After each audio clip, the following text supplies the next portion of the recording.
Effective material safety isn't just about adequate prevention of risks due to proper storage.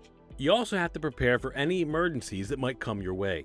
There are specific areas of your workplace that you'll have to outfit for this kind of emergency response. For example, OSHA requires the following: portable tanks to have provision for emergency venting. Op-mounted emergency vents must be capable of limiting internal pressure under fire exposure conditions to 10 psi gauge or 30% of the bursting pressure of the tank, whichever is greater. In essence, you'll have to outfit your work area to handle proper ventilation in the case of emergencies.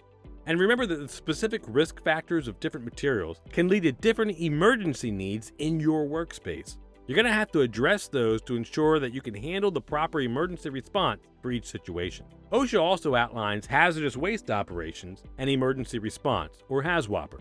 They recommend you contact the OSHA regional office or area office near you to find out what training will be required to meet OSHA standards.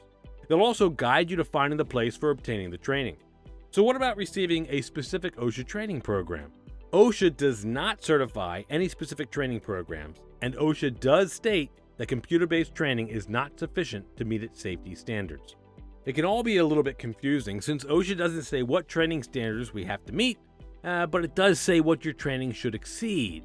Fortunately, OSHA does outline some specific keys for employee training that are going to help you improve the emergency response of everyone who deals with the hazardous materials in question. This includes the requirements for hands-on experience and the ability for people to ask questions if any training material is unfamiliar to them. Though not complete, this does specify what kinds of training guidelines you'll want to put in place.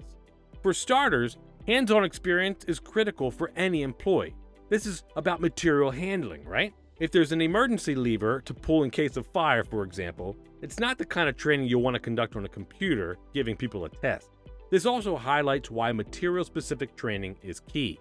Not every emergency situation is going to be the same. Not every workspace is going to be the same. Your employees need to know the proper procedures for your workspace, including alarms, proximity of safety equipment, obtaining access to safety equipment, and communication procedures to alert the entire workspace.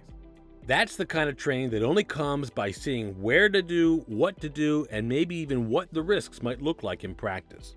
Okay, finally, let's look at some key areas of risk to avoid when you're talking about hazards in the workplace. Addressing these issues will be key to handling any emergency prevention.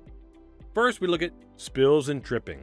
Even something as harmless seeming as a water spill can result in slipping hazards and electrical problems. And water can also react with chemicals, like lye, in ways that can produce chemical burns. Then there are common chemical hazards. These include solvents, adhesives, paints, and even breathing toxic dust. Some of these can pose lower grade but still dangerous risks if they're not addressed. What about physical hazards? Think about any relevant noise or heat warnings that can cause physical harm to any potential employees. How about unplanned equipment shutdowns? If a key piece of equipment shuts down in the middle of an operation, does it leak? Does it create a new threat or risk? You're going to need to address any unplanned equipment shutdown.